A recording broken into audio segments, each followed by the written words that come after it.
J'ai vu Dieu secourir l'âme assoiffée, son amour inonder le désert. Ne me dites pas que ses bontés sont épuisées, ses merveilles remplissent l'univers. J'ai vu Dieu délivrer le condamné, l'accueillir de ses bras grands ouverts. Ne me dites pas que son pardon est limité, le salut en lui nous est offert. Jésus-Christ, seul sauveur, le nom au-dessus de tout nom. Jésus-Christ, seul Seigneur, le Dieu au-dessus de tout Dieu. J'ai vu Christ revêtu d'autorité, élevé à la droite du Père. Ne me dites pas que la mort pouvait triompher, sa puissance a terrassé l'enfer. J'ai vu Christ rassembler ses rachetés, les nommer témoins de sa lumière. Ne me dites pas que son église est dépassée, son message est l'espoir de la terre. Jésus-Christ, seul sauveur, le nom au-dessus de tout nom. Jésus-Christ, seul Seigneur, le Dieu au-dessus de tout Dieu.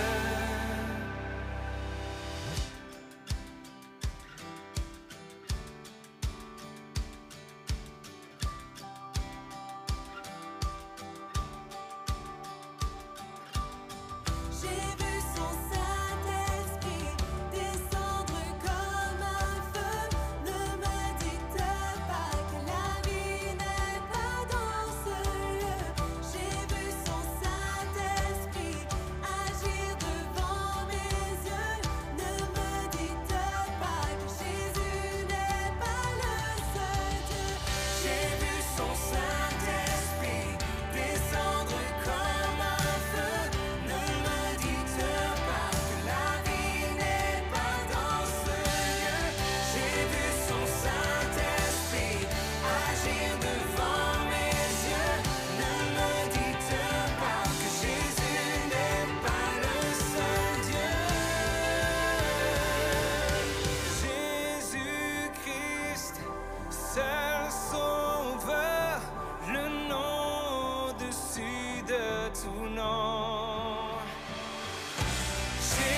Jésus-Christ, seul Seigneur, le Dieu au-dessus de tout Dieu.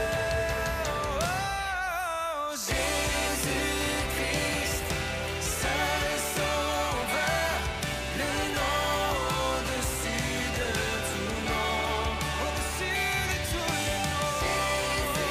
Jésus-Christ, seul Seigneur, le Dieu au-dessus de tout. Oh,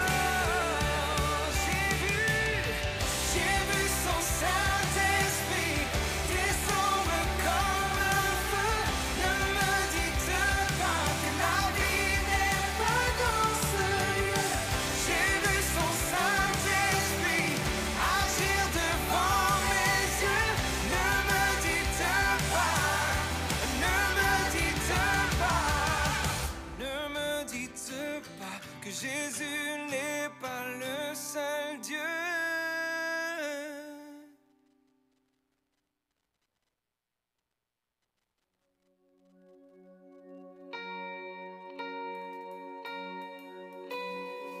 Psaume 138, verset 8. l'Éternel agira en ma faveur. Éternel, ta bonté dure toujours. N'abandonne pas les œuvres de tes mains. Tu es peut-être au milieu d'une tempête et tu crois que tout le monde t'a oublié. Mais sache que l'Éternel est pour toi et qu'il a déjà parlé pour toi. Donc prends courage, il est là et il agira certainement en ta faveur.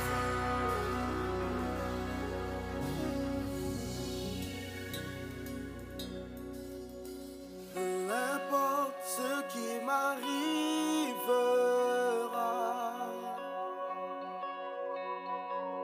l'Éternel a déjà parlé pour moi, pour moi.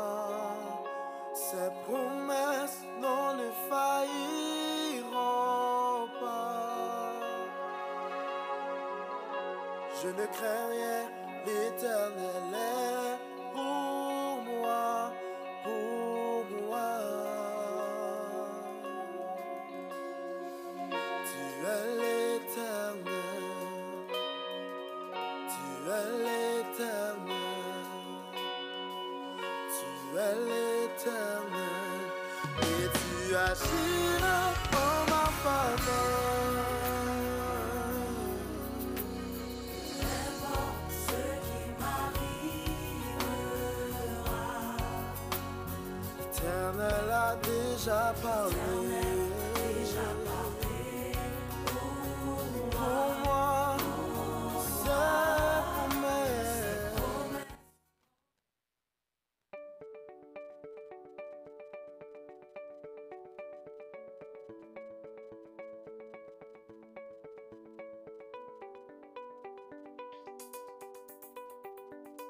Bonjour, mon nom est Philippe Trudel et bienvenue à l'église communautaire Mountain View. Une église où tous sont invités à découvrir et expérimenter Jésus pour ensuite influencer leur communauté. Pour ceux de vous qui sont nos invités pour une première fois, sachez que nous sommes un groupe de croyants passionnés par notre foi en Jésus. Comme vous pouvez le constater, nous sommes également multigénérationnels. Les gens associés à notre église sont à différents niveaux de leur parcours de foi. Notre désir est que chacun soit rencontré dans son besoin spirituel.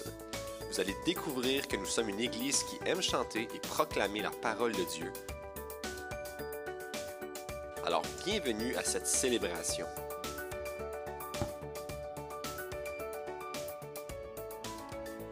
Bonjour et bienvenue à l'église communautaire Mountain View. J'espère que vous allez bien. Good. Il y en a-tu qui ont comme vécu le vent de fou hier? Ça faisait peut-être un petit peu peur, mais là où je veux m'en venir ce matin, c'est que peu importe la tempête, peu importe la force du vent, on sert un Dieu qui est inébranlable.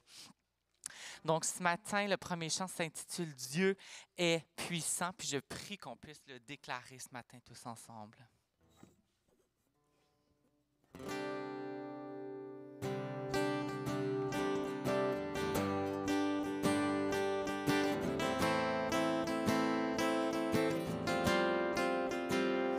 Dieu est puissant, il est juste et grand, il peut tout accomplir,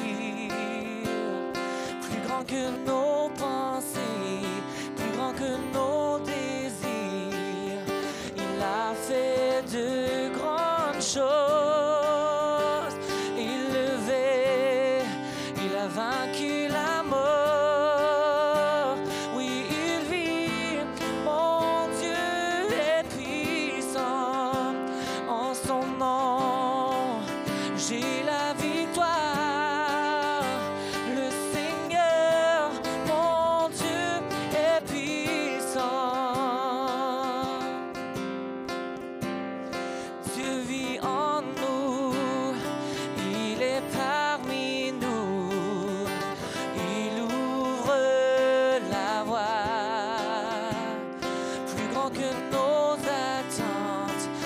Que nos espoirs, il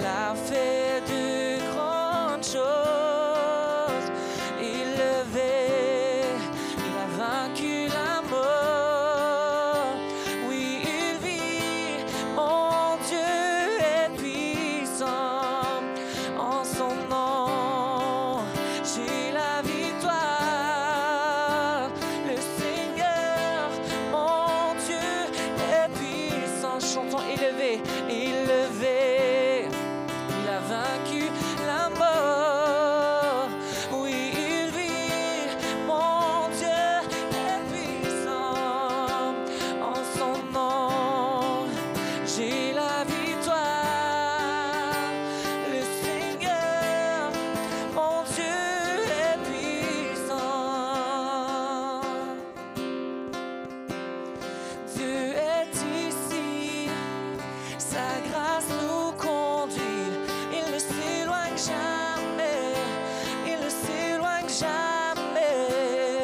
Dieu est pour nous, ses bras sont ouverts. Il nous tient dans sa main, il nous tient dans sa main. Dieu est ici, sa grâce nous conduit. Il ne s'éloigne jamais, il ne s'éloigne jamais. Dieu est pour nous, ses bras sont ouverts. Il nous tient dans sa main, il nous tient dans sa main. Élevé, il a vaincu la mort. Oui, il vit, mon Dieu est puissant. En son nom, j'ai la victoire. Le Seigneur, mon Dieu est. Chantons élevé, élevé. Il a vaincu la mort. Oui, il vit, mon Dieu est puissant. En son nom, j'ai la victoire.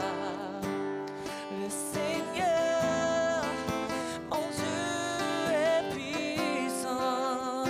Oui, le Seigneur, mon Dieu est puissant.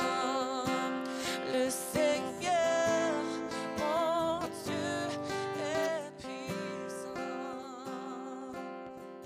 Celui qu'on sert est tout puissant.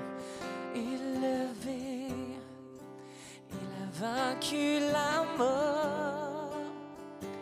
Oui, il vit, mon Dieu est puissant.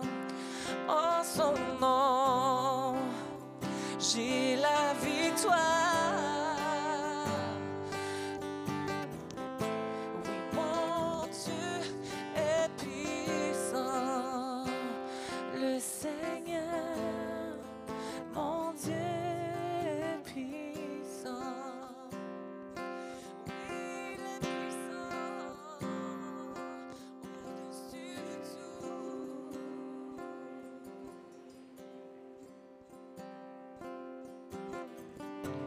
Seigneur, tu me cherches, tu me connais. Et si je t'oubliais, je sais que tu m'aimes. Chantons ensemble. À la croix, je me prosterne. À la croix, je me prosterne. Où ton sang coula pour moi. Aucun amour n'est plus grand. Tu as gagné sur la mort. Ta gloire remplit les lieux très hauts.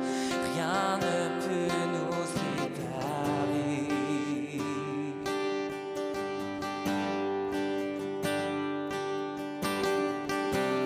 Ta sainte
tout s'effondrer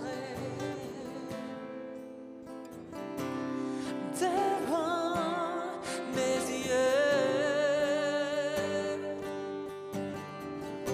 Oui, tu resterais là, car je sais que tu m'aimes. Oh, je sais que tu m'aimes. Je sais que tu... Chantons à la croix tous ensemble.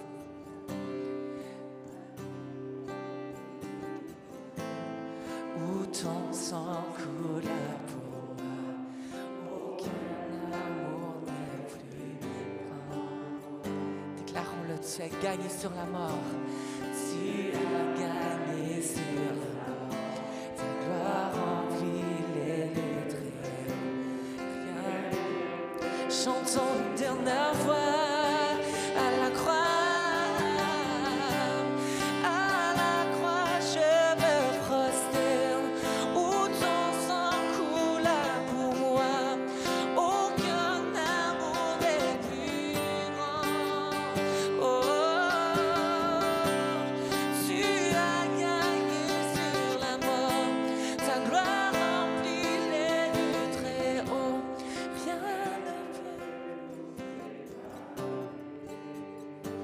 ne peut nous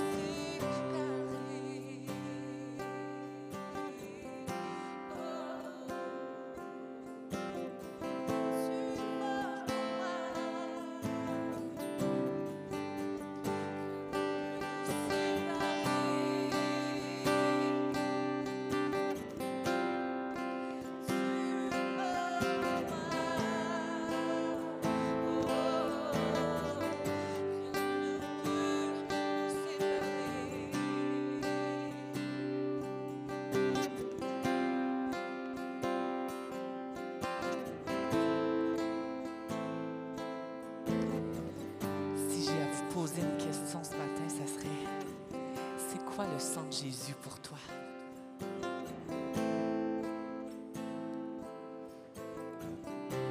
Oui, il a été versé il y a 2000 ans sur la croix à Golgotha. Mais il n'a jamais perdu sa puissance. Son sang parle toujours aujourd'hui. Son sang appelle à l'obéissance, à la soumission et témoigne aussi de la guérison. Témoigne aussi de la délivrance des malédictions. Son sang témoigne du pardon, le pardon du péché. Et encore plus, son sang témoigne de la vie éternelle.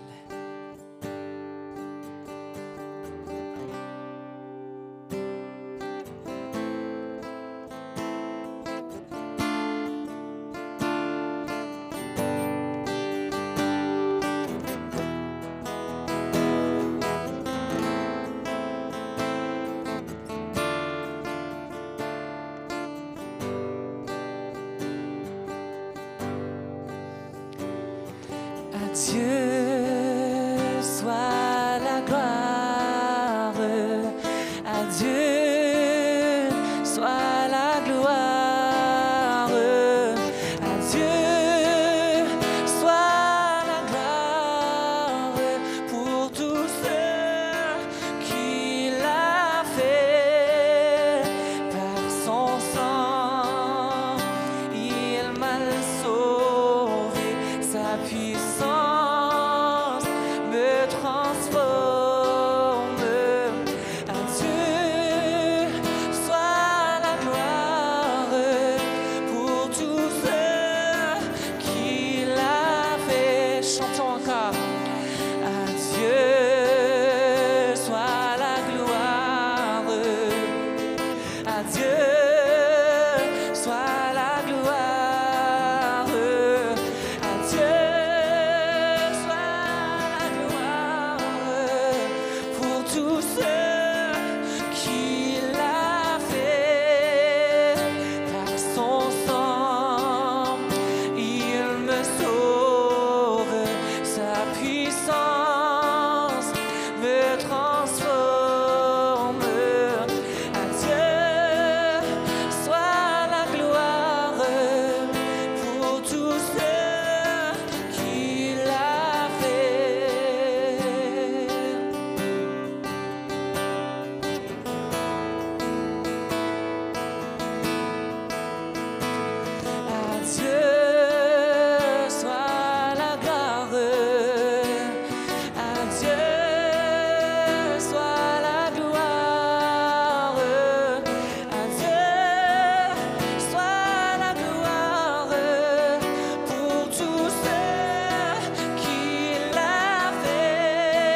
je me prosternerai.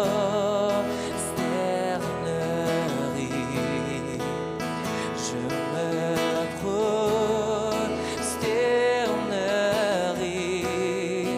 et je t'adorerai.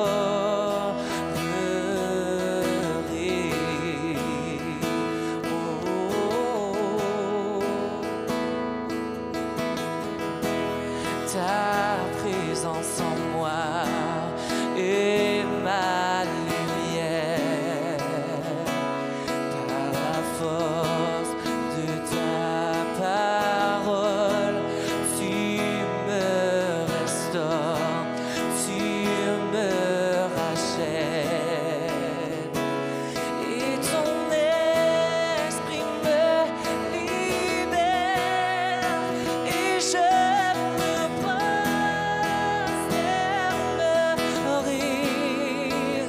Je me prosternerai et je t'adorerai.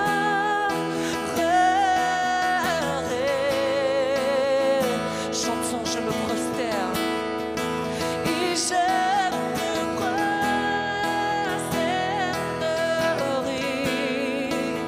Et je me prosternerai. Et je t'adorerai.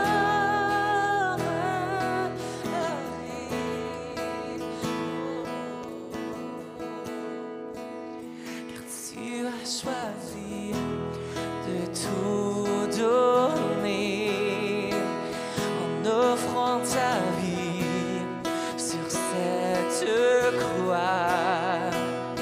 Grand est l'amour versé pour nous, c'est notre Dieu.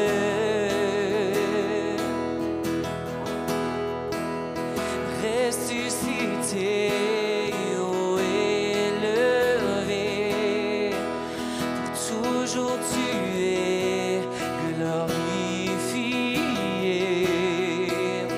Roi serviteur, sauveur du monde, c'est notre Dieu. Quel Dieu merveilleux on sert. Et je me prosternerai.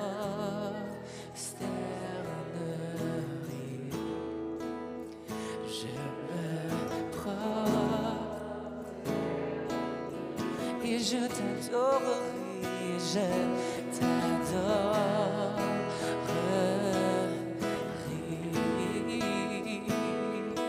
Une dernière fois avant de finir. Et je me prosternerai.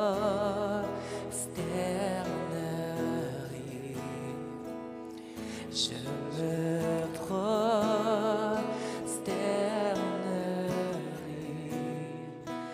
et je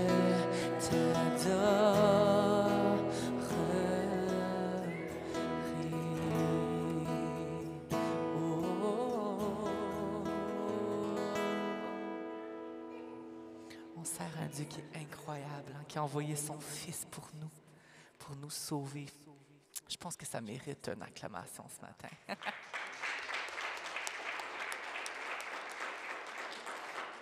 Et ça se termine pas là. J'inviterai les enfants à s'avancer. On va prier pour vous, la monitrice Annie, les monitrices et Samuel. On est bénis quand même, hein? Tu sais, on a différents moniteurs, monitrices qui prennent soin de nos enfants. Les enfants multiplient. On aime ça, voir ça. Alors, merci, Papa Céleste, pour le bon moment qu'on a eu dans la louange avec toi, Seigneur. Et ça finit pas là, ça continue pour nous ici sur scène, dans le sanctuaire, et ça continue pour les enfants en bas dans l'école du dimanche, qu'ils puissent apprendre à ton sujet, Seigneur, qu'ils puissent vraiment déborder de joie, qu'ils puissent être remplis de ton amour, ta paix et ta puissance pour la propager autour d'eux. Bénis les monitrices ce matin et merci pour ce que tu as à leur offrir. Amen.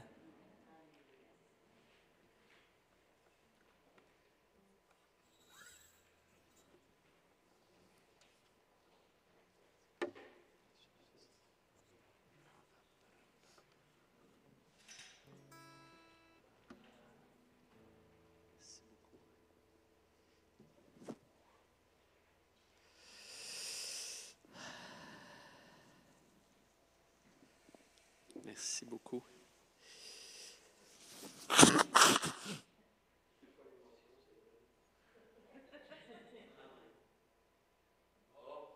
Alors, c'est un matin, pas d'électricité pour un certain nombre d'entre nous. Nous, on n'en a pas depuis hier soir. Il y en a d'autres, c'est ça, qui ne sont pas ici ce matin, que je sais, là, que c'est en raison de l'absence d'électricité. Alors, c'est ça. Bien, bienvenue. Heureusement que j'avais tout fait mes affaires hier, là, parce que c'est ça, pas d'électricité dans notre monde aujourd'hui. C'est comme, c'est fou, là. Pas d'électricité, pas d'Internet, pas d'ordinateur. Aïe, aïe, aïe, c'est quelque chose. Bon, alors. Donc, nous y voilà, mes chers amis, en ce 12 décembre, ce qui veut dire que la semaine prochaine, c'est le dimanche de Noël ici, là. Le 19 décembre, dimanche prochain, c'est le Pestac de Noël. Le Pestac de Noël, 19 décembre. Et puis, écoute, c'est fou, là.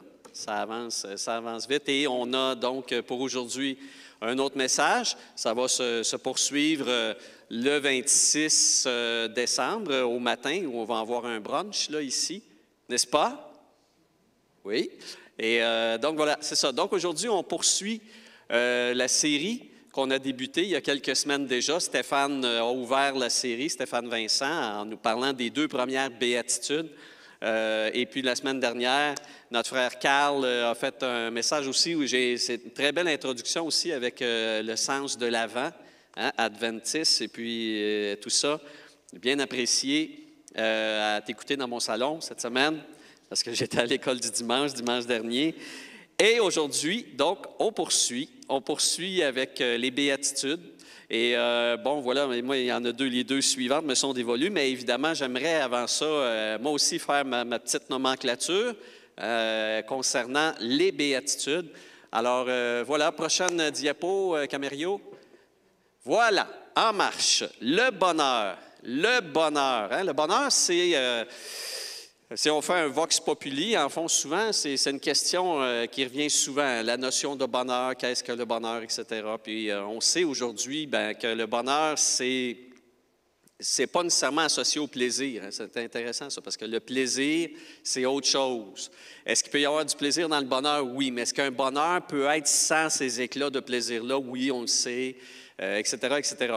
Mais c'est intéressant, donc, de revenir à la notion de Jésus. Quand Jésus, vous savez, c'est fascinant, c'est son premier grand discours de Jésus, discours public parce qu'il avait déjà parlé avec des disciples qu'il avait ramassés, il venait tout juste de les rassembler.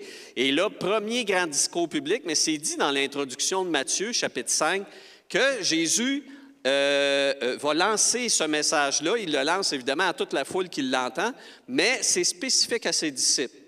C'est une commande. Il passe sa commande, il établit les valeurs de son ministère, les valeurs du royaume. Et c'est très important. Puis c'est un appel, heureux. C'est pas comme, je suis content si ça vous arrive. C'est pas ça. Vous devez être heureux de cette façon-là. C'est une commande. Et puis, quand c'est une commande, il faut prendre ça au sérieux parce que Jésus, à la fin de son ministère, là, je commence par le début de son ministère, les béatitudes, mais la fin de son ministère, Matthieu 28, toujours dans le même évangile, Jésus dit, quand vous ferez des disciples partout à travers la planète, vous devez leur enseigner à obéir à tout ce que je vous ai prescrit. Puis ça commence par le A, puis ça finit par le Z, là. Et puis l'alpha et l'oméga, là, le début et la fin de tout cet enseignement, on doit s'y arrêter sérieusement parce qu'on doit apprendre à vivre ça. Enseignez-leur à obéir à tous mes préceptes.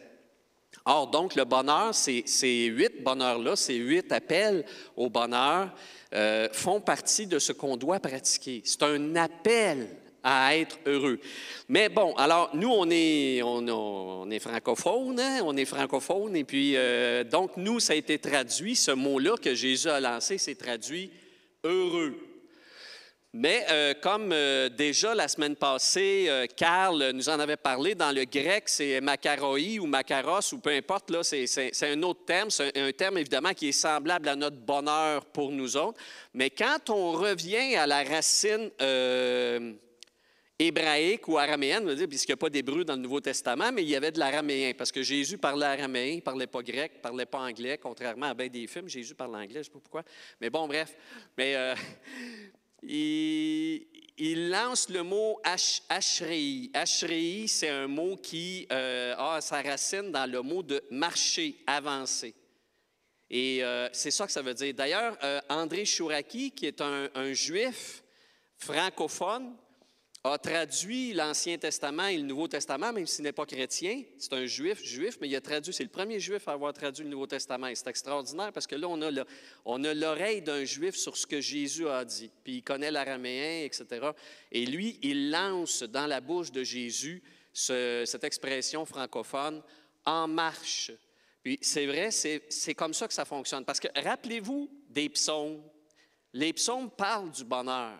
Le psaume 1, ceux qui connaissent le psaume 1 par cœur, psaume 1, verset 1, « Heureux l'homme qui ne marche pas selon le conseil des méchants, qui ne s'arrête pas sur la voie des pécheurs et qui ne s'assied pas en compagnie des moqueurs, mais qui trouve son plaisir dans la loi de l'Éternel et qui la médite jour et nuit. » Premier psaume qui ouvre le livre des chants, le livre des cantiques d'Israël. Alors, le bonheur, c'est quoi? Le bonheur, c'est de marcher, non pas dans la voie du méchant, mais c'est marcher dans la voie de Dieu. Vous voyez le lien?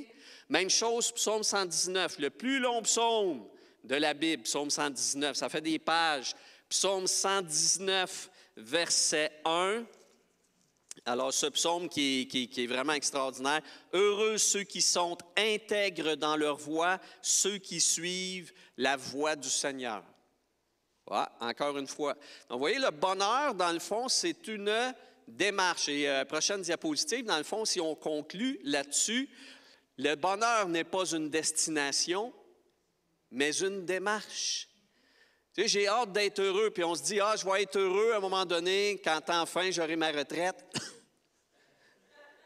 et que je jouirai de mon butin.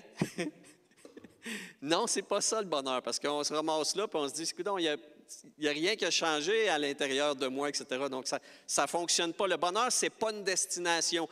J'ai assez hâte quand je vais pouvoir aller en camping.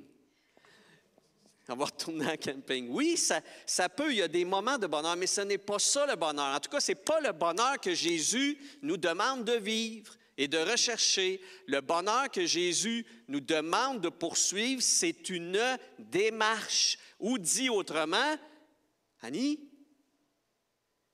ce n'est pas un terminus, mais un processus. Christianus Paulus. On est dans Astérix, là. Le bonheur n'est pas un terminus, ce n'est pas une fin, mais c'est déjà maintenant. C'est déjà maintenant. Donc, est-ce que je peux... Oui, c'est ça. Est-ce que je peux vivre des petits bonheurs? Oui, c'est pas... Même d'ailleurs, c'est pas mal plus ça. Hein? On demandait un jour à quelqu'un qui nous a beaucoup fait rire. Voyons, j'ai un blanc de mémoire, là, il y a son manoir là, ici. Yvon Deschamps, oui, c'est ça, pardon, merci. Il y a quelqu'un qui l'avait reconnu. Yvon Deschamps, lorsqu'il avait eu à un moment donné une émission, un documentaire sur le bonheur, avait dit ça. Le bonheur, ce n'est pas un état total, c'est tous des petits bonheurs qu'on ramasse ici et là. Puis c'est ça. Donc, oui, il touchait là-dessus à la vérité. Donc, le bonheur, ce n'est pas un état permanent, ce n'est pas un objectif, ce n'est pas une fin, ce n'est pas dire j'ai hâte d'être heureux. C'est un appel à faire quelque chose. C'est une démarche qui commence à l'instant. Donc, c'est important de penser à ça. Alors, quand Jésus lance c'est heureux, de toujours penser que ce n'est pas quelque chose vers lequel je dois pousser. C'est pas quelque chose vers lequel je dois attendre puis dire j'ai hâte d'avoir ce bonheur-là. Non, c'est comme ici et maintenant. Commence, marche. Et marcher, c'est mettre un pas devant l'autre. Le bonheur, c'est un pas à la fois. Un pas dans la bonne direction, dans le bon sens. Voilà. En québécois, on aurait une transposition. Alors, la traduction Christian Paulus, c'est « il a l'affaire ». Il y avait une vieille série, j'aurais pu vous trouver ça, une série de commerciaux. Bon, là, ça a trahi mon âge, mais dans le temps de la Labatt 50 puis de Olivier Guimond, c'était une des pubs de la Labatt 50 puis d'Olivier. Il a l'affaire! Puis là, il y avait des pubs comme ça où, à un moment donné, bon, il y a quelqu'un qui était empêtré dans un problème, puis il trouvait une solution. Et puis, il sortait de son là, puis là, tout le monde rigolait, puis il disait il a l'affaire. C'est comme la Labatt 50, elle a l'affaire. Et ça, cette expression-là, en québécois, c'est ça. C'est quoi quelqu'un qui a l'affaire? Bien, c'est qu'il est déjà en train de faire les bonnes choses. Vous me suivez? Il a l'affaire, c'est pas un jour, il aura l'affaire. Non, non, l'heureux québécois, c'est celui qui a l'affaire. Il est dedans, lui. Il a l'affaire. Et ça traduit très bien le sens de Jésus dans heureux. Il a l'affaire. Il a l'affaire, il est dedans, là, lui, là. Il sait les vraies affaires, il fait les bonnes choses. Il a l'affaire. Alors, qu'est-ce que c'est un heureux selon Jésus? C'est quelqu'un qui a l'affaire. C'est ça. Puis qui travaille dessus. Voilà. Donc, en bon québécois, on a la traduction. Ça va sortir sous peu, là, la Bible selon M. Paulus. Alors, regardons oui, la béatitude d'aujourd'hui, on en a deux. Heureux les miséricordieux, un autre mot qu'on n'utilise plus maintenant vraiment, car ils obtiendront miséricorde. Donc, c'est sûr qu'il y a un avenir, il y a un devenir, il y a un résultat final, mais ce résultat-là dépend et est conditionnel d'une démarche qu'on vit déjà présentement, et c'est d'être miséricordieux. Le mot lui-même, éléimon, ne revient que 2 fois dans le Nouveau Testament. Miséricordieux, ça ne revient que 2 fois ce mot-là. Ici, dans l'Évangile de Matthieu, dans la Béatitude. Et la 2e fois, nous allons y aller immédiatement, prochaine diapositive, c'est dans la lettre d'un certain auteur aux Hébreux. On ne connaît pas l'auteur aux Hébreux, de la lettre aux Hébreux. Et ça dit, dans Hébreux chapitre 2, « Aussi Jésus devait-il devenir en tout semblable à ses frères, afin d'être un grand prêtre, éléimon, miséricordieux et digne de confiance dans le service de Dieu pour faire l'expiation des péchés du peuple. Car, et voilà, il va chercher la leçon, l'auteur est gentil parce qu'il nous amène directement à la leçon de ce qu'il vient de déclarer précédemment. Car du fait qu'il a souffert lui-même en tout ce qui a été tenté, dans certaines traductions, on dit, quand il a été mis à l'épreuve, il peut secourir ceux qui sont mis à l'épreuve. Alors, qu'est-ce que c'est un éléimon? Qu'est-ce que c'est un miséricordieux? C'est quelqu'un qui comprend la souffrance des autres parce qu'il s'est mis dedans un petit peu. Il s'est mis dedans. C'est comme le vieux proverbe indien. En tout cas, il y a quelqu'un qui a dit que c'était les Indiens qui disait ça, qui disait « Celui qui veut comprendre l'autre doit marcher au moins 1 lune dans ses mocassins. » Bon. En tout cas, ça a été écrit un jour quelque part. Bref, c'est vrai, là, cette sagesse-là, cette vieille sagesse amérindienne, si tu veux me comprendre, marche dans mes mocassins. Puis tu seras capable de me juger adéquatement. C'est ça la miséricorde. La miséricorde, c'est d'être en mesure, en tout cas, on ne peut pas toujours prendre la maladie d'une personne ou la crise familiale, ou ceci ou cela qu'il est en train d'expérimenter pour dire, là, je te comprends, ou je dois vivre ça pour te comprendre. Mais au moins, c'est la démarche. Dans la démarche envers les autres, je dois toujours être en mesure d'accueillir leur souffrance, de tenter de la comprendre, de me mettre à leur place. Même si on ne peut pas vraiment se mettre à la place de l'autre, l'intention doit être là. C'est ça le miséricordieux. Alors, ils l'ont l'affaire, ceux qui sont en mesure de se mettre dans la souffrance de l'autre. Parce que Jésus dit, Dieu fera la même chose pour vous. Dieu, lui, quand il nous évalue, Dieu sait ce que nous avons vécu. Il connaît nos conditions passées, nos conditions familiales, et il en tient compte. C'est ça la miséricorde. La miséricorde, c'est de tenir compte d'un paquet de situations qui, des fois, malheureusement, téléguident les gens et les mènent à agir d'une façon ou d'une autre. Ça ne les disculpe pas nécessairement, là. C'est pas comme ben des tribunaux québécois, là. Mais oui, c'est ça, où à un moment donné, il y a tellement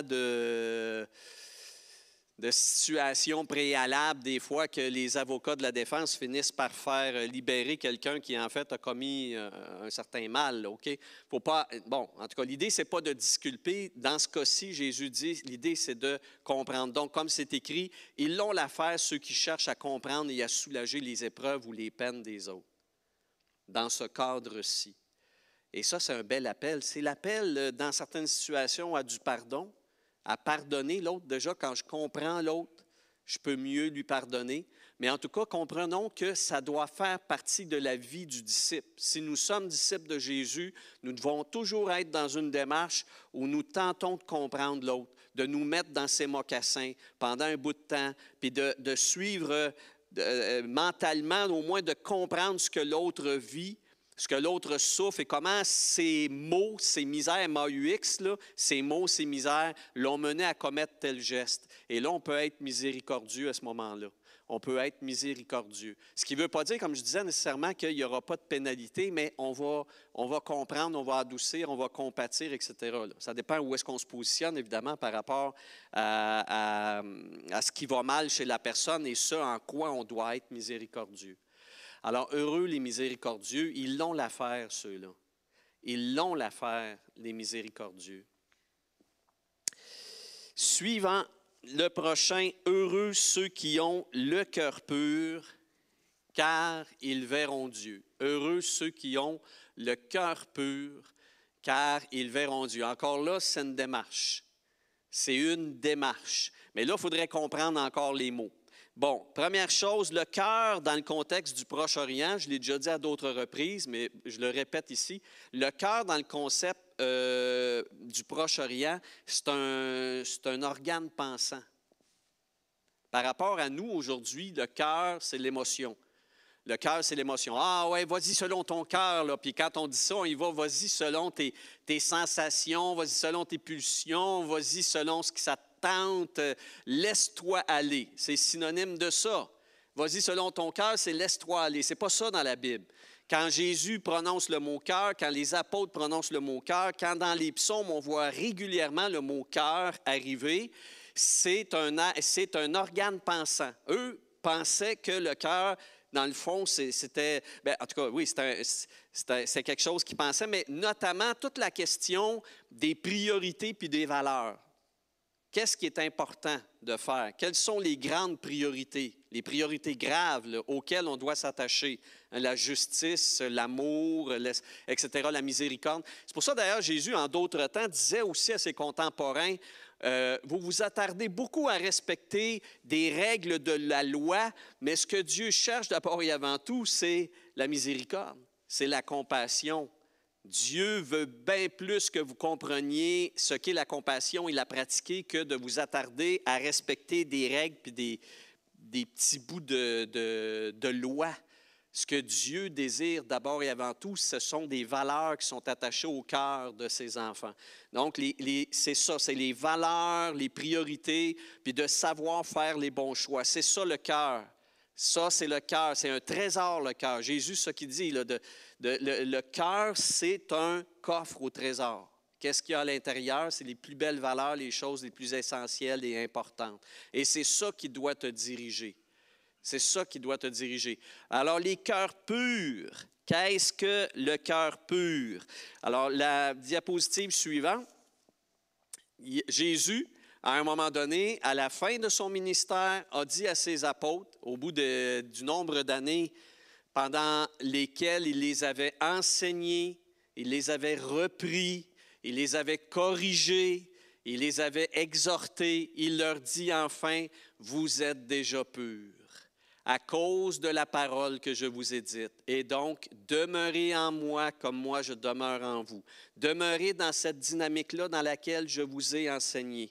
Et c'est ça le cœur pur. Le cœur pur, c'est la personne qui se laisse changer les priorités, l'ordre des choses, les vraies valeurs, les choses essentielles et importantes selon Dieu, selon Jésus. Quand tu fais ça, tu deviens le cœur pur. Et voilà pourquoi celui qu'on a appelé hein, le maître des autres apôtres, ou le premier, en tout cas Pierre, il dit « Comme vous vous êtes purifier par l'obéissance à la vérité en vue d'un amour fraternel sans hypocrisie. Donc, vous voyez comment la parole corrige le sens des priorités. Aimez-vous les uns les autres avec ferveur, d'un cœur pur. Donc, qu'est-ce qui purifie le cœur? C'est la parole. Alors, voilà pourquoi la béatitude reformulée ici dans la prochaine diapositive, on pourrait la dire ainsi. Ils l'ont l'affaire, ceux qui se libèrent de ce qui est faux en s'alignant constamment sur la vérité. Ils l'ont l'affaire.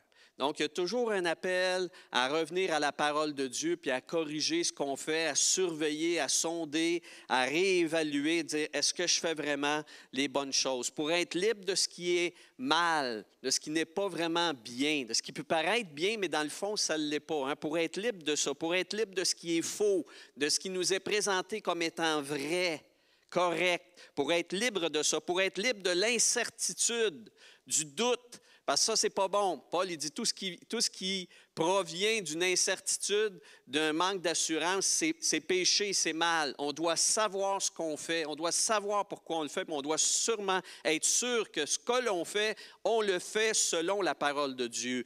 Donc, pour se libérer de l'incertitude et d'une culpabilité éventuelle, parce que finalement, au bout du compte, autrement, on va réaliser qu'on a mal fait, on aura honte. On aura péché. Eh bien, pour éviter tout ça, il faut constamment revenir à la parole de Dieu. Alors, heureux les cœurs purs, ils l'ont l'affaire, les cœurs purs, c'est heureux ceux qui marchent, comme dit le psaume 1 et le psaume 119, ceux qui marchent selon ma parole. Et ça, c'est une démarche constante. Comprenons, ça doit être un devoir. C'est un devoir constant. C'est un devoir quotidien. Il faut qu'on chemine à chaque jour. Là, on dit, mais je n'ai pas le temps tout le temps de m'arrêter puis d'étudier ma Bible, où il y a des choses que je ne comprends pas, etc. Non, non.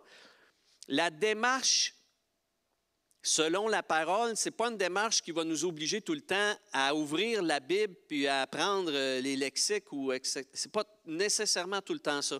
Mais c'est d'être attentif à ce qui se déroule autour de nous puis de l'interroger du moins. Parce que dans la démarche de ma journée, quand je vois quelque chose, quand je vis quelque chose, quand je réagis à quelque chose et que là j'ai un doute, que je ne sais pas trop, c'est-tu vraiment correct ce que j'ai fait, etc. On est là dans la démarche du cœur pur. On est dans la démarche de celui qui s'interroge puis qui se dit il va falloir que je m'arrête pour réfléchir à ça. Il faudrait que je m'arrête pour savoir ce que le Seigneur veut là-dessus. Et déjà, je commence à prier. Je suis lundi, c'est 10h30, il vient d'arriver une boulette, il vient d'arriver une situation. Je suis dans la démarche du disciple. Puis je dis au Seigneur, je ne sais pas ce que tu penses de ça. Je veux, Seigneur, que tu m'aides à trouver la vérité. Aide-moi à trouver la vérité sur cette situation-là. Qu'est-ce que je dois faire avec ça? Heureux ceux qui sont dans la démarche d'un cœur qui se purifie selon ma volonté. Donc, vous voyez, c'est pas nécessairement, il ne faut pas garder l'image dans notre tête quand on dit là, s'aligner constamment sur la vérité de Dieu. C'est pas de dire, il faut que je sois dans mon bureau, dans une place, il faut que j'ai la Bible ouverte, il faut que j'ai ci, il faut que j'ai ça. Parce que là, si on garde cette image-là, oui, là, je le comprends que nos contemporains disent « Ouais, bien là, je n'ai pas toujours le temps de ça, puis si j'ai le temps de faire ça profondément, c'est peut-être lorsqu'il y a un message le dimanche matin ou lorsque j'écoute un message sur Internet de la part. Oui, ça, j'ai le temps de faire ça, mais on n'a pas tout le temps de faire ça. Mais on peut faire ce que Jésus demande, c'est-à-dire travailler sur la pureté de notre cœur, sur le réalignement de nos pensées, de nos valeurs, de nos priorités. Ça, on peut le faire même en conduisant notre voiture. Ça, on peut le faire. Puis quand il y a quelqu'un qui nous pousse dans le derrière, qui nous dépasse, puis qui nous montre un des doigts de sa main, là, on peut le faire. On peut le faire. On peut se dire, hey, c'est spécial. Puis au lieu d'être victime d'une agressivité, d'une colère, etc., on peut prier. On peut prier, puis on peut relaxer, on peut se détendre, puis on peut se dire, Seigneur, ça ne va pas bien. Les gens sont agressifs, les gens sont fatigués, Seigneur. Le monde est tanné. Là. Puis cette personne-là n'est pas heureuse. Mais moi, fait que je ne sois pas affecté, que je sois pur, que j'ai le cœur pur, je ne veux pas le juger, je ne veux pas le condamner, je ne veux pas répondre à la violence gratuite qu'il a à mon endroit. Voyez-vous, c'est ça les cœurs purs. Le cœur pur, c'est tout le temps d'être dans la démarche. On est toujours dans la démarche. Et si on ne retient que ça, de dire, c'est quoi être heureux? Être heureux, c'est être en démarche constante sur différents aspects. Puis Jésus nous les a donnés, les 8, là. Les 8 béatitudes, c'est 8 enlignements. C'est 8 enlignements sur lesquels on doit toujours fonctionner. Puis ça va nous empêcher de juger, ça va nous empêcher d'avoir de mauvaises conclusions, de mettre l'attention sur des choses qui ne sont pas prioritaires. Mais on met, mais je termine là-dessus, on valorise beaucoup, puis je dirais peut-être dans nos milieux pentecôtistes, là, surtout, on s'impressionne de ceux qui disent entendre la voix de Dieu. Ah, moi, le Seigneur m'a dit, ou telle affaire. C'est pas mauvais, là, je ne dis pas que ça ne se passe pas, mais on valorise beaucoup ceux qui disent ça. Puis Jésus dit, au-delà de celui qui pourrait prétendre m'entendre, moi, je me laisse impressionner par celui qui m'écoute.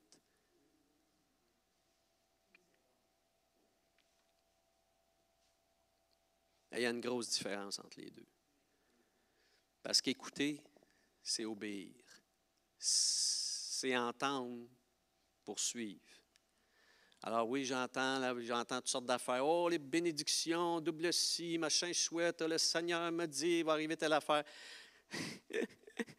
Quand on entend la fin du message de Jésus, la fin du message des béatitudes, qui commence par heureux, etc., et la fin est extraordinaire. La fin, là, ça a fini avec une sorte de... Tu sais, c'est comme...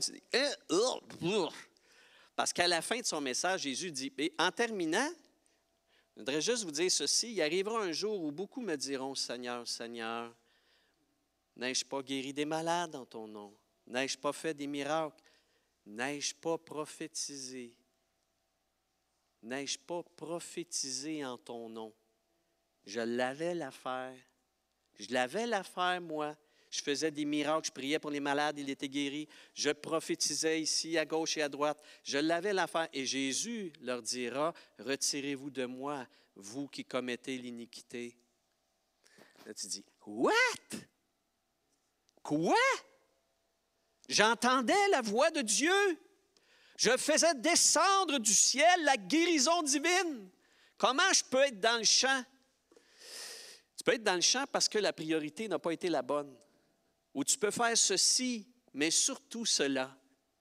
Tu peux prophétiser puis être dedans, mais ce qui compte, c'est que tu écoutes, que tu suis la parole de Dieu, que tu obéis au Seigneur, que tu cherches jour après jour dans une démarche d'obéissance et d'humilité. C'est pour ça que Jésus, vous savez, la mère des béatitudes, là, sans vouloir paraphraser Saddam Hussein avec sa mère de la guerre, là, la mère des béatitudes, c'est quoi la première béatitude? Stéphane n'est pas ici, il ne peut pas répondre. Là. C'est lui qui a ouvert. Matthieu, chapitre 5. Matthieu, chapitre 5. Ben qu'un, comme ils disent ici au Québec. Alors, c'est quoi les pauvres en esprit? C'est ceux qui se savent spirituellement en nécessité. C'est quoi un pauvre ici qui est en besoin? Le pauvre est en besoin. Il a le besoin dans sa face constamment. Il est toujours en train de se demander s'il va en avoir, s'il va manger, s'il va en avoir assez. Alors, la mère des béatitudes, c'est la conscience qu'on est toujours dans le besoin. On n'est jamais arrivé. On ne peut pas se péter les bretelles et dire « Hey, moi, là, double onction, moi. Moi, double onction, ça va bien. Hey, moi, là, ça... Tu sais, ah ouais, come on, man. Ah ouais, let's go. » Bien, un instant. Oui, si le Seigneur te l'a dit, puis encore que des fois, il dit « Assis-toi donc juste un peu pour y penser avant de partir. » Mais la mère des béatitudes, c'est ça. Le primus des démarches, c'est ça. La première étape du processus, c'est de dire « J'ai besoin, j'ai besoin, j'ai besoin. J'ai besoin de ton aide, Seigneur. Je ne suis jamais arrivé. Je suis toujours en démarche. J'avance, je pousse et j'avance et je vais continuer à t'écouter. » Donc, pourquoi dire ça? Bien, justement, ce n'est pas parce qu'à un moment donné, on fait des expériences extraordinaires. Ce n'est pas parce qu'à un moment donné, oui, on peut recevoir un baptême de feu, mettons, ou un baptême de ci, ou une onction de ça. Ce n'est pas à cause de ça qu'on peut dire « OK, commande maintenant, je l'ai. Là, je l'ai l'affaire. » Non, parce que constamment, il faut rester dans l'attitude que je dois continuer à demeurer humble, à demeurer quêteux. je ne serai qu'un quêteux devant Dieu. Toute ma vie dépend de lui. Je suis un quêteux, moi. Je suis un quêteux, je demande. Puis je demande même si Dieu sait de ce que j'ai de besoin, parce que Dieu prend conscience, bien, il prend conscience, Dieu le sait, mais Dieu voit l'évidence que je suis dépendant de lui. Voyez-vous? C'est comme les petits-enfants, ils disent, pourquoi demander à Dieu qui sait tout? S'il sait tout, pourquoi je lui demande? Tu lui demandes parce que c'est une démarche de comprendre qu'on a toujours besoin de Dieu. Ce n'est pas pour l'informer, c'est pour nous disposer à savoir qu'on est juste des quêteux devant Dieu. Allô, ça va bien? C'est spécial, hein? Donc, heureux les quêteux. Mais c'est ça. C'est fascinant. Donc, quand on revient à la fin, je pense que c'est ça ma dernière diapositive, quand on revient à la fin, puis qu'on voit, il en reste une, je l'ai enlevée. Bon, bien, c'était la première. Ouais, c'était celle-là. Donc, vous voyez, c'est fascinant. Jésus nous...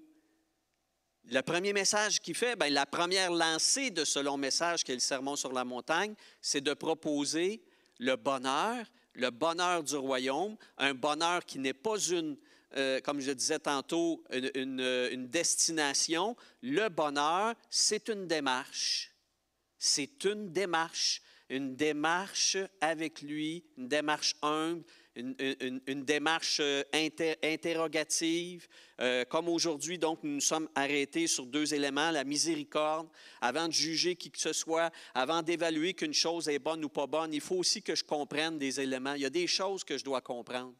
Des fois, on va juger un, on juge l'autre, puis on dit « Ah, mon Dieu, regarde donc ça, puis elle, telle affaire, puis telle chose. » Puis je vous dis, là, ça peut être... Comment je pourrais dire? Non? Ça peut être supraculturel. Par exemple, tu sais, les églises, laquelle église est bonne? Sont toutes bonnes, sont toutes pas bonnes, ça ne marche pas. Ça dépend, là, quand tu t'embarques dans une affaire de même, tu dis, je participe à une célébration, puis c'était-tu bon, c'était-tu pas bon? C'est éminemment subjectif, tout ça, là. D'aller dans un lieu où les gens sont méditatifs, dans une église où ils pratiquent une adoration qui est pratiquement silencieuse, vous me suivez? En quoi Dieu pourrait-il être fâché contre ça? En quoi? Lui, il regarde les cœurs. Il regarde les cœurs.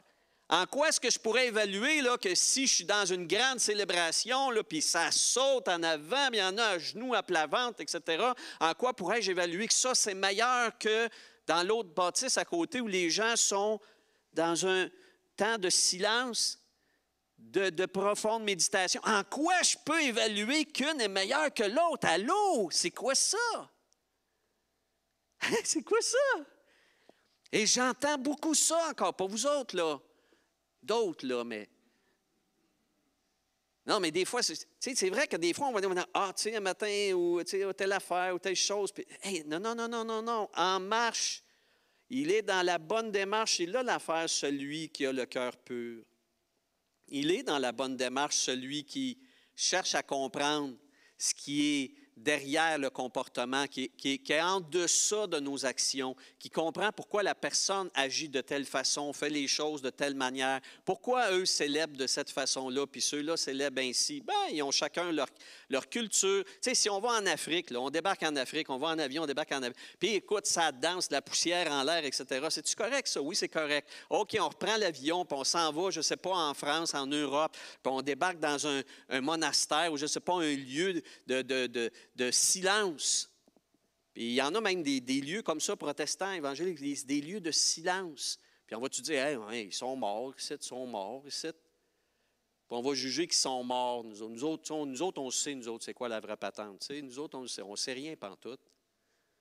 On ne sait rien parce qu'on ne voit pas les cœurs, parce qu'on ne prête pas attention à l'essentiel. Il faut prêter l'attention à l'essentiel. Donc, Dieu se plaît à lire les cœurs, à comprendre les choses. Puis qu'est-ce qu'on doit faire? On doit faire comme lui. On doit marcher dans la voie de Dieu. On doit avoir le cœur pur, aligné sur les priorités de Dieu. C'est là-dessus qu'on doit s'arrêter. Alors, pas regarder au nombre, pas regarder aux manifestations. Oh, wow, ça prophétise dans cette église-là, man, il y a des prophètes. Et,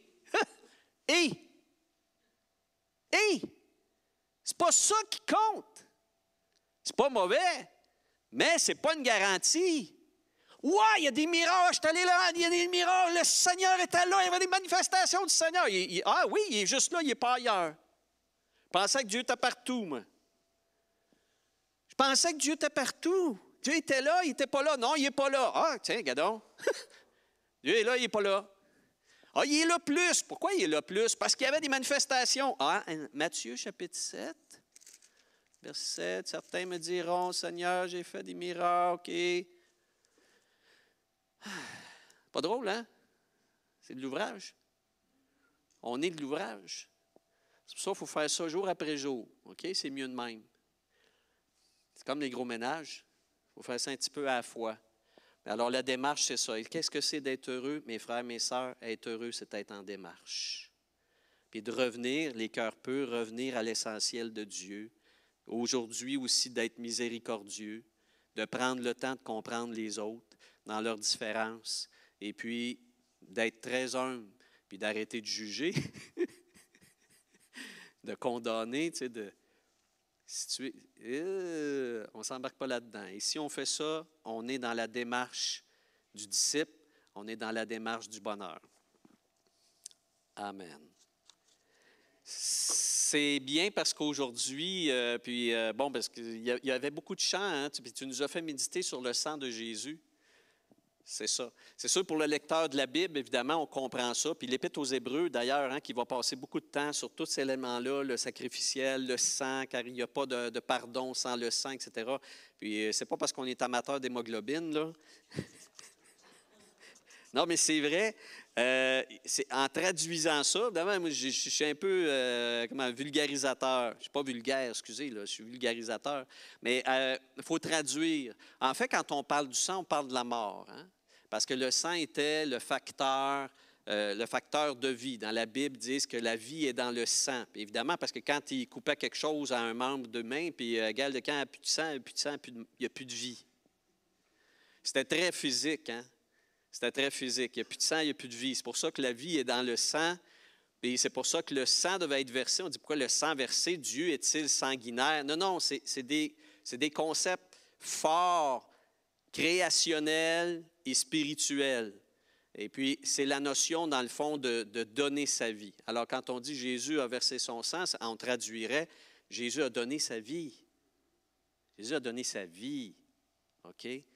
Et bon, mais tu sais, des fois, on embarque là, dans la poésie de ça. C'est sûr, dans des textes ou les psaumes ou même le précieux sang de Jésus, par exemple. Puis, tu sais, on peut se mettre à adorer l'objet au lieu de comprendre le sens. Tu sais, le précieux sang, puis il y a quelque chose dans le sang de Jésus. Puis il y a déjà eu une division d'Église, pas dans nos milieux, mais ailleurs, là, il y a un certain nombre d'années, il y a 4 décennies de ça. J'avais vécu ça dans le milieu chrétien, une grosse division, parce qu'il y en a qui disaient, ah oui, le sang, littéralement, Jésus est monté au ciel avec un bol de son sang. Puis il fallait à chaque fois que tu priais, pour que ta prière soit valide, il fallait que tu nommes le sang de Jésus dans ta prière. Je demande ça au nom du sang de Jésus. Tu sais, il fallait que ça se plouche, là, tu sais. Il fallait vraiment que ça soit sanglant, la patente. Puis là, tu dis, mais pourquoi? Oui, mais c'est écrit, c'est au nom du sang de Jésus. Mais oui, mais là, c'est écrit en français translittéré du grec, puis à l'eau, il faudrait comprendre le contexte. Qu'est-ce que ça veut dire? Alors, ce n'est pas le sang, le liquide hémoglobine. Tu sais, c'est pas ça, là. C'est la notion de donner sa vie, d'offrir sa vie volontairement en sacrifice, OK? Puis c'est ça que ça veut dire. Alors oui, Jésus prit du pain lors du repas de la Pâque et il prit la coupe de bénédiction dans laquelle il y avait du vin, du fruit de la vigne, et puis il a dit, « Ceci est mon corps et ceci est mon sang, prenez-en, buvez-en », mais on comprend que tout ça devait nous ramener au sens profond. Alors quand Jésus nous dit de manger du pain et de boire de la coupe, et puis de le refaire constamment, c'est parce qu'à ce moment-là, dans le geste, puis Paul le dit qu'il a reçu ça lui par révélation, parce qu'il n'était pas là au moment de la Sainte Seine, Paul, de son institution, mais il a dit, le Seigneur m'a donné par révélation que quand nous faisons ça, nous annonçons, le mot original, c'est proclamons. Il y a une déclaration de foi, je déclare dans ma foi ceci et cela. Je déclare que moi, j'y suis associé. C'est bien, hein? Et le repas du Seigneur, la Sainte Seine, c'est quelque chose qui doit se pratiquer.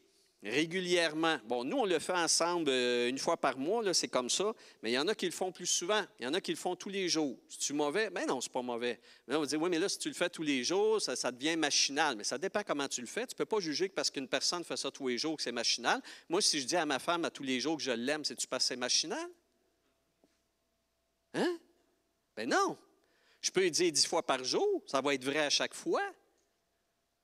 Je pourrais dire une fois par année et dire, OK, tiens-toi bien, on va te le dire, là. Tu vois, ça va être big. Là, ça va être big. Ça pourrait être aussi faux que n'importe quoi. C'est pas la quantité qui établit la véracité d'une chose. Allô? Bon, alors nous, on le fait une fois par mois, ça donne de même. On pourrait le faire plus souvent. On pourrait le faire une fois par semaine. Mais bon, dans l'ordre des choses, présentement, on le fait une fois par mois. Et moi, je vous dis, c'est super important parce que si la foi, c'est une démarche. Moi, j'ai été baptisé une fois, bien 2 fois. Une fois étant bébé, je ne savais pas ce que je faisais. Puis un jour, j'ai compris que ma déclaration de foi devait se faire dans la conscience, pleine et entière. Donc, j'ai été rebaptisé à 19 ans. Baptisé par ma foi. Et ce baptême-là constitue quelque chose de précieux. J'y reviens, j'y repense. Mais ça, c'est le début d'un pèlerinage. Il ne faut pas que ça soit juste ça. Ça aussi, c'est un autre élément que nos églises doivent penser, réfléchir, parce que sinon, on tombe dans ce qu'on appelle le conversionnisme. Là, c'est pas moi qui l'ai inventé, le mot-là. Le conversionnisme, c'est de tout miser, la foi chrétienne, sur un seul acte, qui a été celui de répéter une prière ou de signer une petite carte à un moment donné, puis mettre la date là-dessus, puis de dire, bien, moi, je suis un enfant de Dieu grâce à ça. Mais non, mais ça c'était le début, là. Parce que si ça, c'est le début, puis il n'y a pas rien après, c'est une semence qui va mourir. C'est une semence qui va mourir parce que la vie chrétienne, mais ça, c'est ma compréhension des choses. Ma vie chrétienne, elle reçoit à ce moment-là, c'est pour ça que c'est une nouvelle naissance, elle reçoit son départ initial. Mais il va y avoir après ça toute la course qui compte par la suite. Et ça, l'Épître aux Hébreux, on en parlait tout à l'heure, l'Épître aux Hébreux, il prend le soin, écoute, à 4 reprises dans la lettre aux Hébreux, il dit, puis là, s'il y en a qui pensent que l'origine d'une chose suffit pour sa fin, vous êtes dans le champ. Il dit ça dans l'Épître aux Hébreux.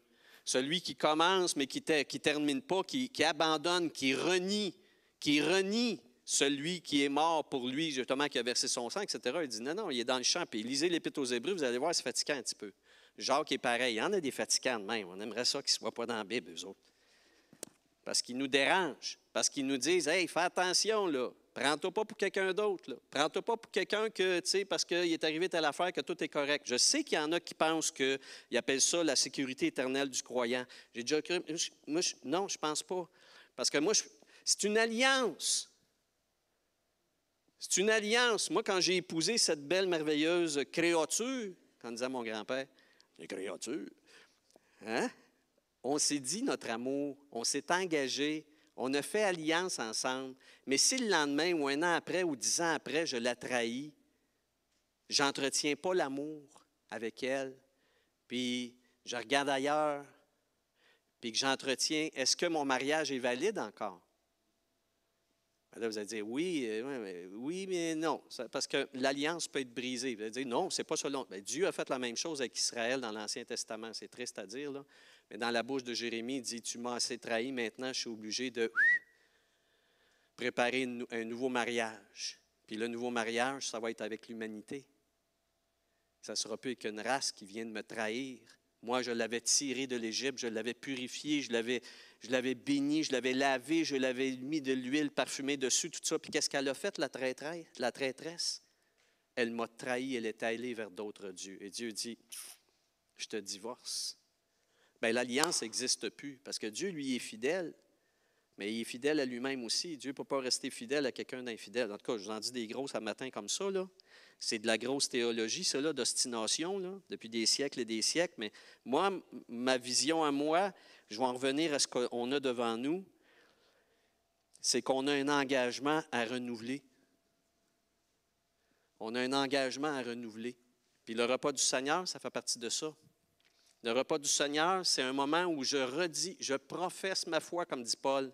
Je proclame par mon geste et dans mon cœur que j'appartiens au Seigneur Jésus et que j'ai été lavé de mes fautes et de mes péchés et que cela m'appelle à être heureux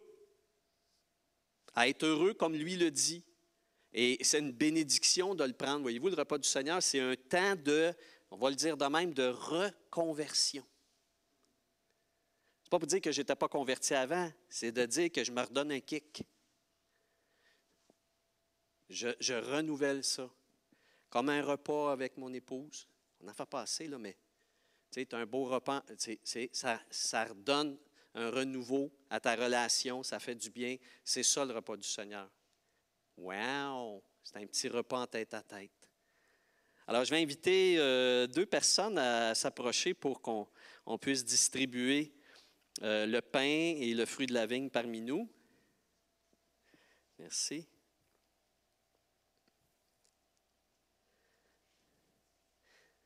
On peut avoir de la musique ou pas, là? Les anges vont se mettre à jouer, là. Oui. Le pain, oui. Vous pouvez commencer à distribuer, puis on va s'attendre. OK, le pain, le fruit de la vigne, parfait. Vous pouvez commencer à distribuer.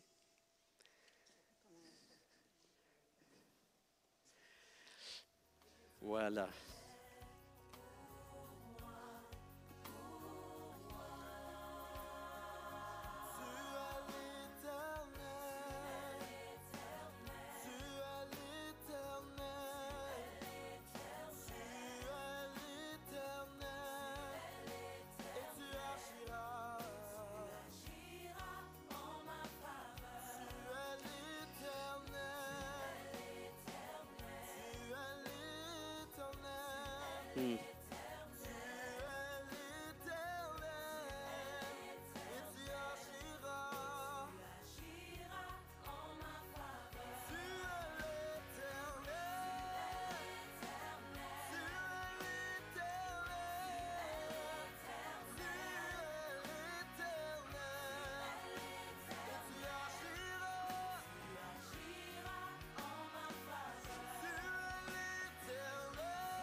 Au moment de ce repas qui était celui d'une autre alliance, de l'instauration d'une alliance de délivrance de la torture, de l'esclavage et d'un appel racial, on pourrait dire, d'une élection pour une mission envers le monde, de rayonner au nom de l'Éternel. À ce moment-là, cette première alliance-là, il y a eu ce repas que Moïse a eu à instituer avec son peuple.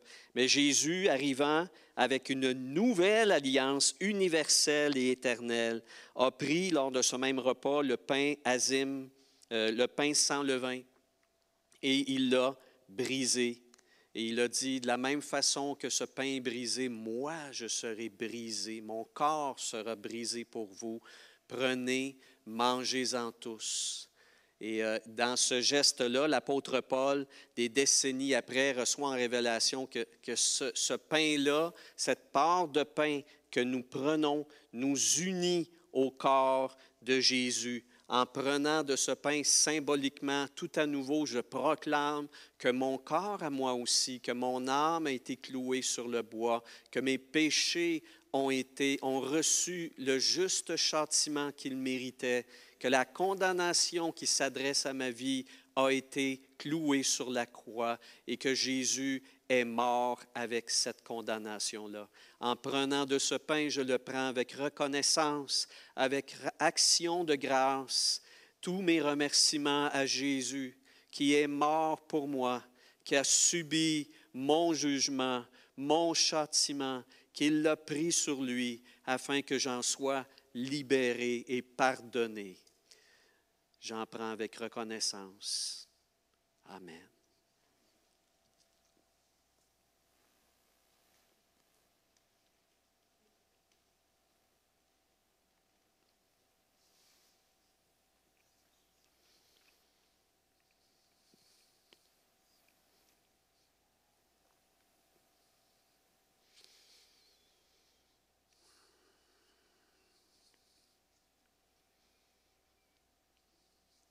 En prenant la coupe de bénédiction, Jésus l'a aussi distribuée à tous ses disciples en disant, prenez, buvez-en tous, car ceci est le sang d'une nouvelle alliance. Une nouvelle alliance. Et je ne prendrai plus de ce fruit de la vigne jusqu'au jour où j'en boirai du nouveau avec vous dans le ciel, parce que nous pourrons nous y rendre grâce à lui. Jésus a tout fait ce qu'il était nécessaire de faire pour que je puisse arriver dans les bras de Dieu, sanctifié, purifié, pardonné. Et si nous pouvons élever la coupe aujourd'hui et en boire, c'est pour redire encore à Dieu que nous voulons en être, que nous croyons que le sang versé de Jésus, que sa mort donnée nous unit à Dieu pour toujours, parce que Dieu reste fidèle à jamais. Nous voulons lever cette coupe en l'honneur de Jésus, à celui même qui nous est annoncé comme étant notre fiancé, notre époux, notre bien-aimé. Nous voulons lever la coupe ici sur terre et maintenant en son honneur et dire que par lui, que grâce à lui, un jour nous en boirons tous dans les lieux célestes et pour la vie éternelle. Amen.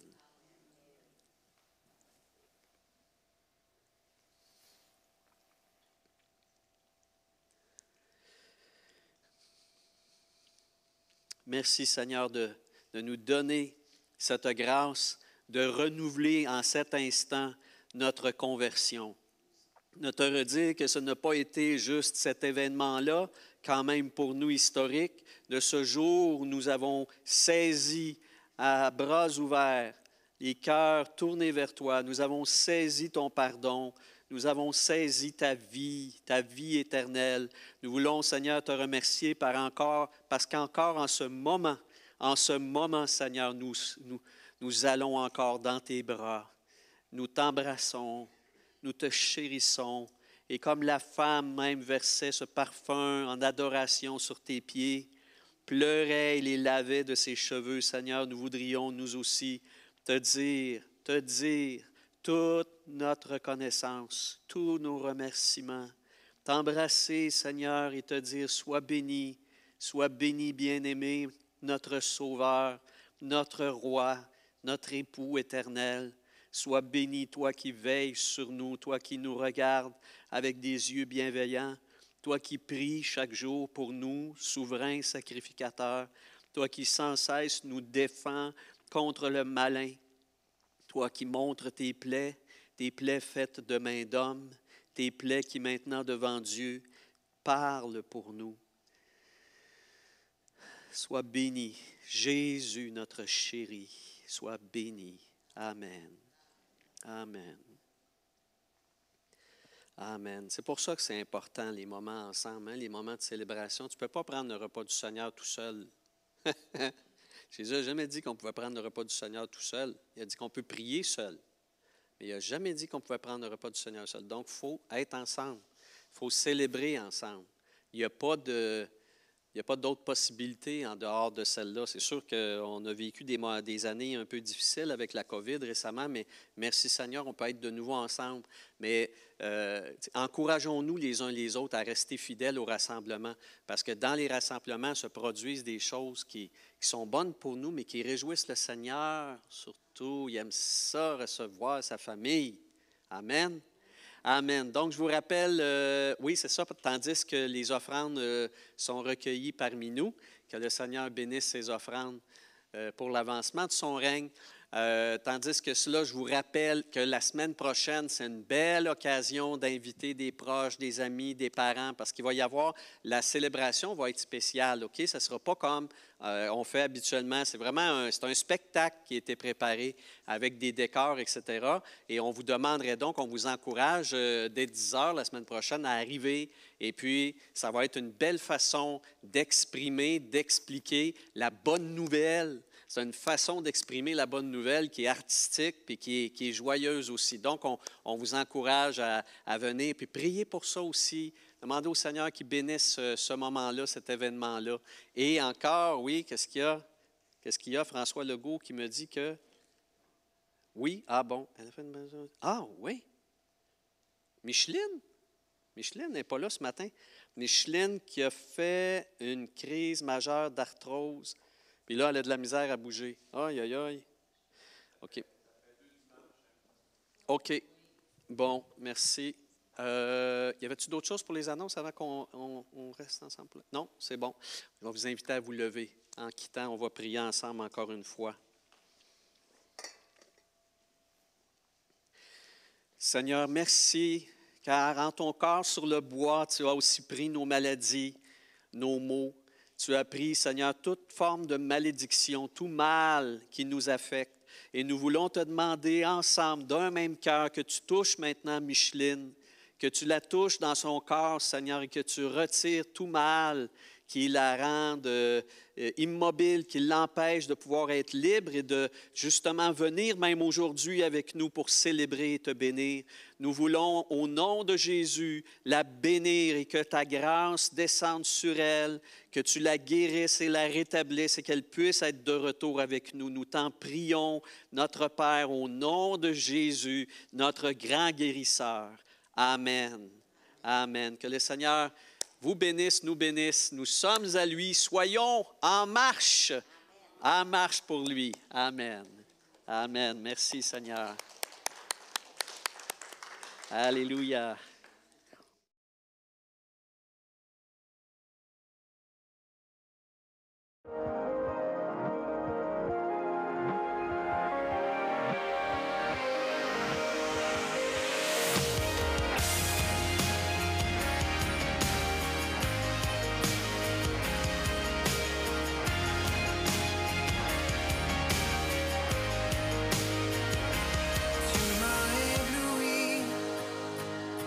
Tes mélodies, tu m'entoures d'un chant d'amour,